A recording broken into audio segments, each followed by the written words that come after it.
గురుగులు బొమ్మలు ఎల్లమ్మ గుల్లెన దీపాలు ఎల్లమ్మ యాడికి పోతవు ఎల్లమ్మ ఈగల్ల తల్లివే ఎల్లమ్మ వారం నాడు ఎల్లమ్మ. మాఘమాస ఇది.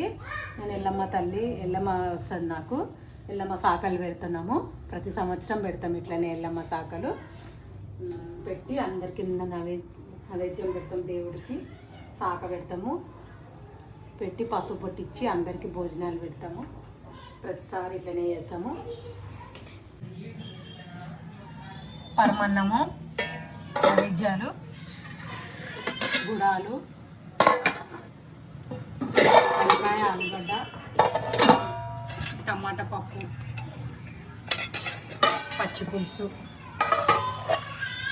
కొయ్యగూర. వచ్చిన వాళ్ళకి అందరికీ పసుపు పొట్టిస్తాం ఇట్లా.